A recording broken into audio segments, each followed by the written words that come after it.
everybody, I'm Corinne Blackstone, and thank you so much for joining me here today for this tutorial.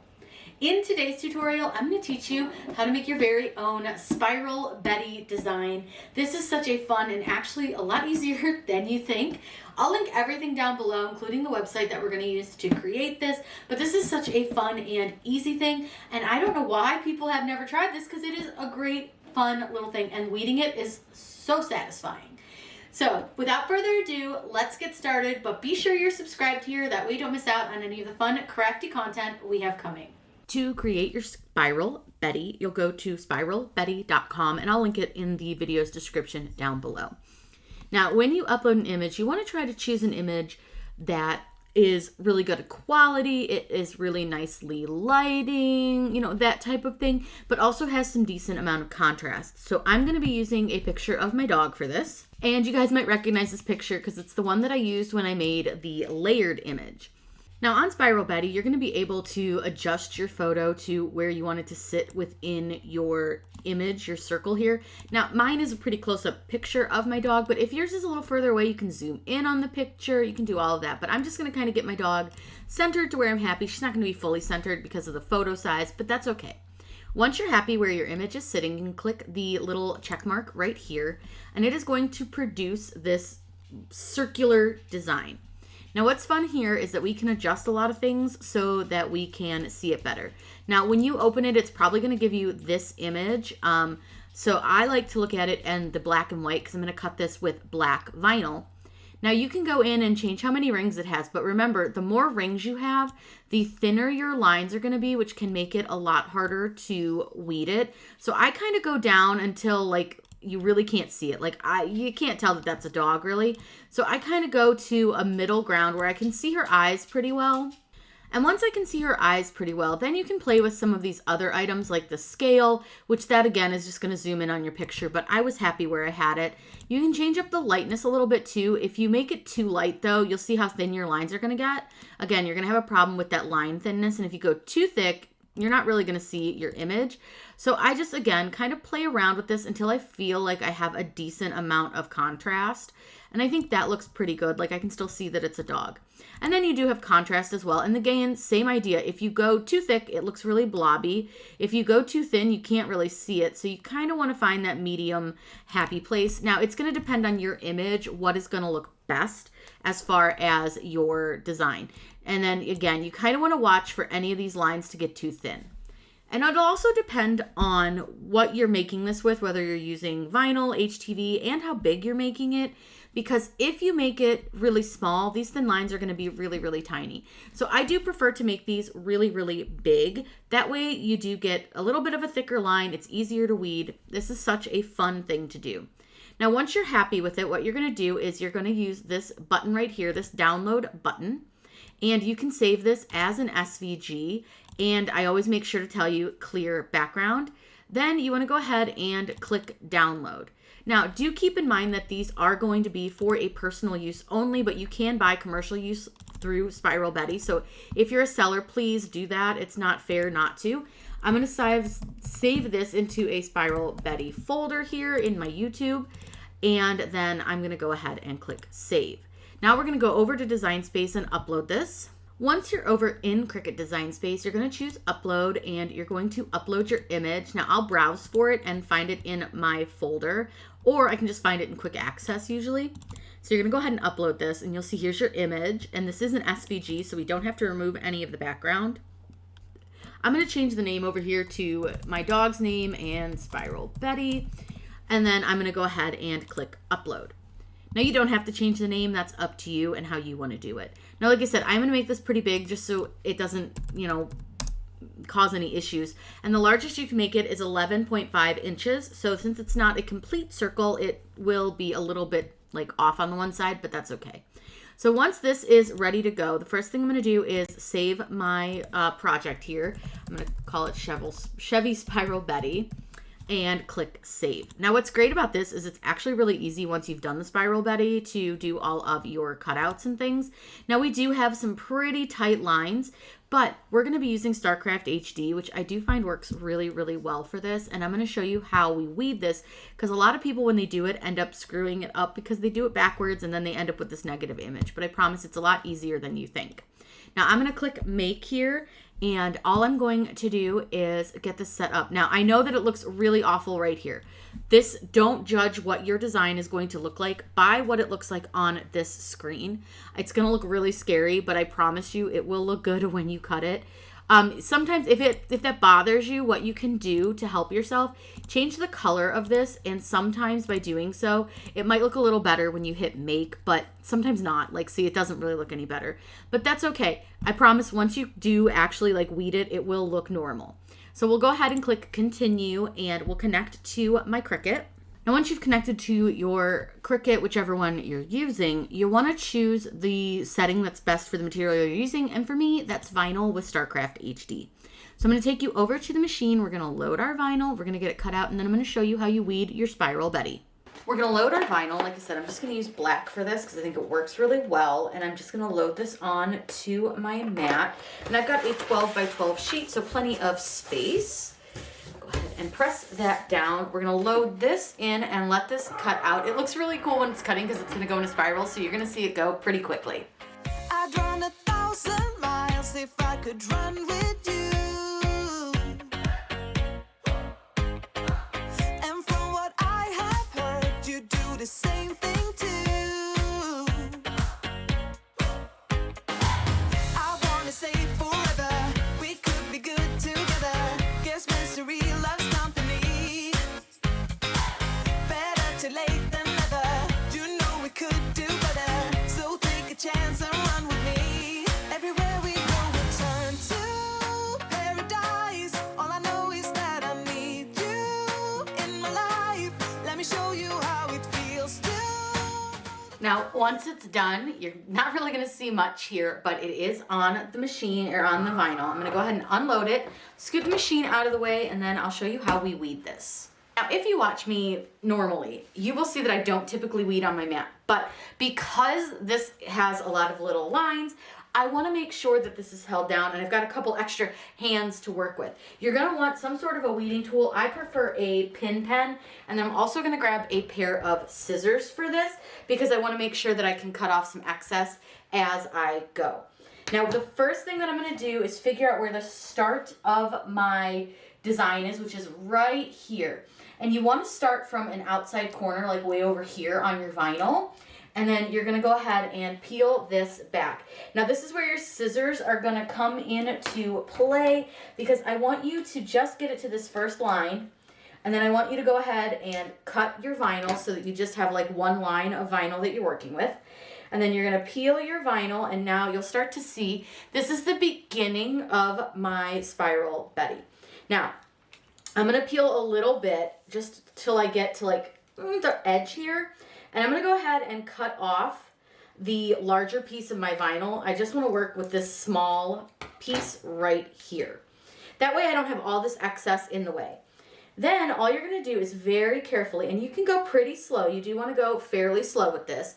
You're just going to take your vinyl and you're going to pull it all the way around your design. And you do want to go slow because there are some really thin bits, so you don't want your vinyl to break. So I go nice and gentle. Like, I'm not going to pull this really hard. I'm just going to go gentle, and it's really important that you use a quality vinyl when you make these. If you don't, it can snap really easily, so I would recommend using something that's a little bit higher quality. So I'm going to go ahead and get this all weeded, and then we can put it on to a blank. You want it, just say the word. Everywhere we go, we turn to paradise. All I know is that I need you in my life. Let me show you how it feels to. Once you've got all the middle section, you can really see the dog image here. I think it's so cute. I'm going to go ahead and gently take this rest of the background off. And you want to be careful because, again, you've got some thin lines. So I just kind of move this, and you'll see that for this bigger part, I'm going to pull my mat and kind of follow the vinyl around. That way I'm pulling it all in the same direction. That way nothing lifts. And our spiral Betty is done. Now we can take this off of our mat, And I want you to do this carefully. So I want you to flip your mat over, and I want you to roll your mat away from your design. And I'm gonna go ahead and kind of push my vinyl down as I'm pulling my mat away. This mat's a little bit sticky in some parts, so that's why I want to do it this way. You can see I'm kind of struggling right now. It's because it's very sticky on that side. So now that I've got my vinyl off, we can apply some transfer tape and place it on a blank.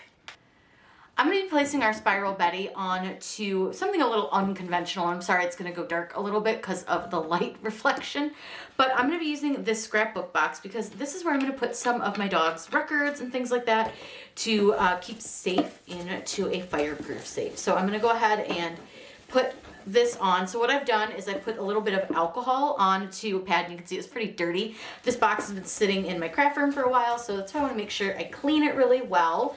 And then this is just a little squeeze bottle I got from Dollar Tree. If I can find it on the website, I'll link it just so you can find it. It's such a cute little squeezy bottle. It's great, just like a little pump. So I'm going to go ahead and make sure this is really clean. And I tend to clean this before I do the transfer tape on my vinyl. That way this can sit to the side and dry a little bit while we put our vinyl onto our transfer tape.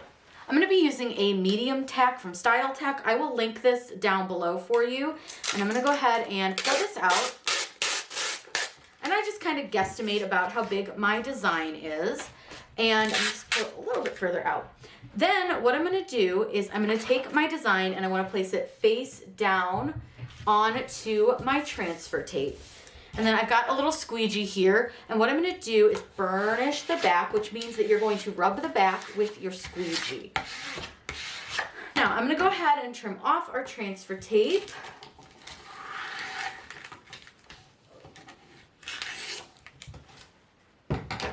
And then I'm just going to burnish it one more time just to make sure that I've got it really well held down to this vinyl. And I go in a couple different directions, and you just kind of want to give it like a decent amount of pressure. It doesn't have to be like your whole body weight, but a decent amount of pressure.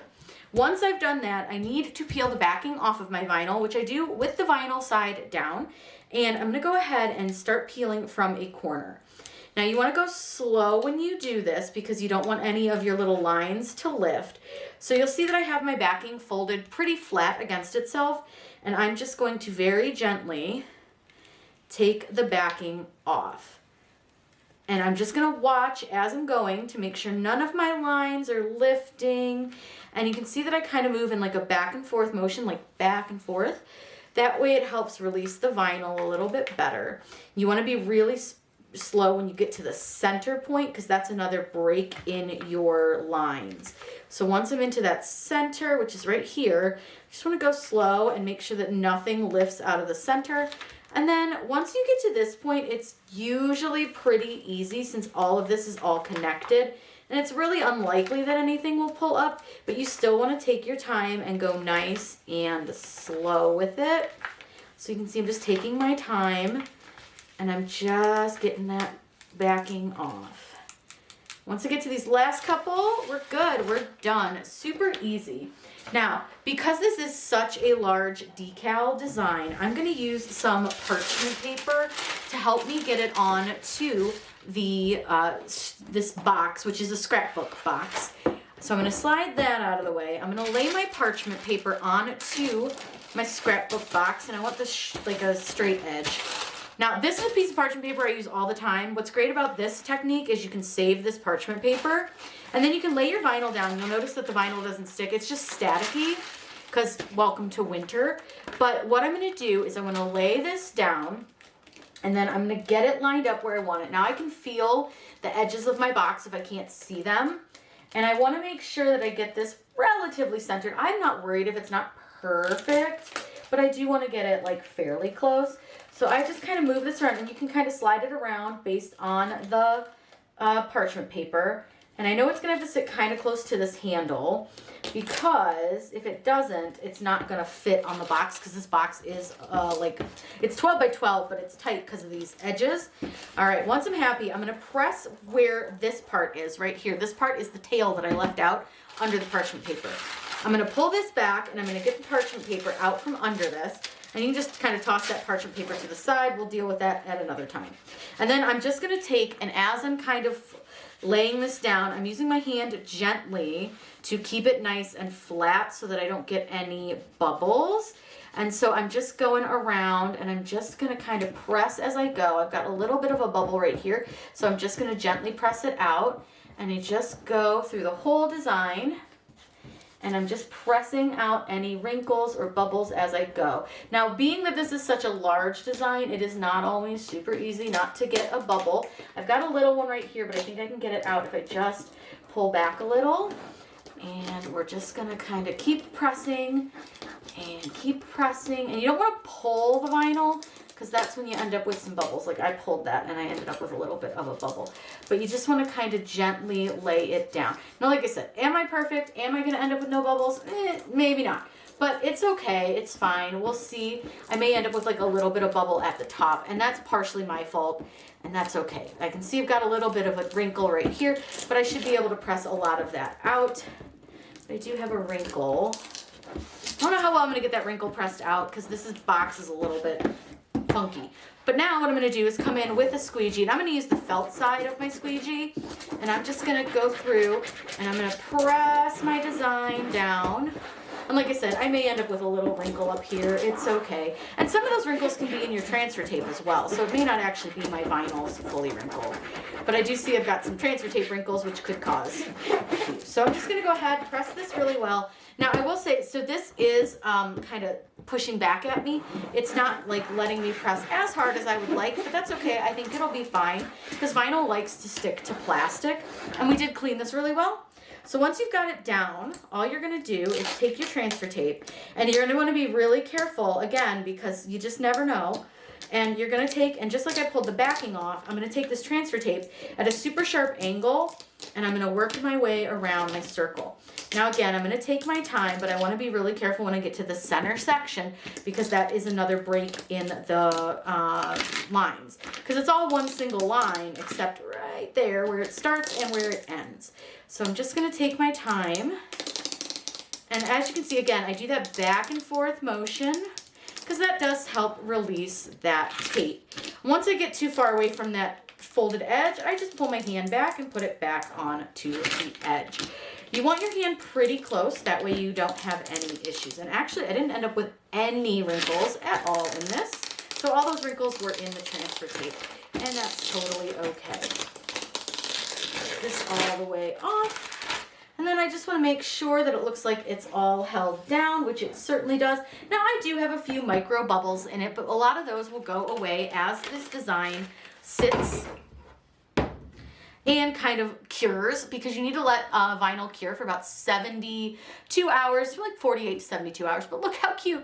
This is going to be so adorable once I have like everything set. But this is going to be her little like document box, so that we have all of her like medical records, any pictures that are really special. And then you can put this inside like a fireproof safe, and then you're good to go. Or you can put it on a nice high shelf, and that way it'll be nice and safe too if you have any like flooding issues. But look how cute that came out. And that is just a spiral Betty. Now I will show you, since it's clear, and I don't know how well we'll see it through the back, but you can also see it pretty well through the back as well, which is so cute. This was such a fun and easy little thing that you can do. You can do this with all sorts of photos. These make really great gifts. So yeah, a really cute way to do different designs, but it's just a fun little optical illusion, which I think is really great. If you have any questions, please let me know in those comments down below. I'm always happy to answer those for you. Be sure you're subscribed here. That way you don't miss out on any of the fun, crafty content we have coming. And thank you so much for joining me and learning how to make your very own Spiral Betty design. Have a wonderful day, and as always, happy crafting.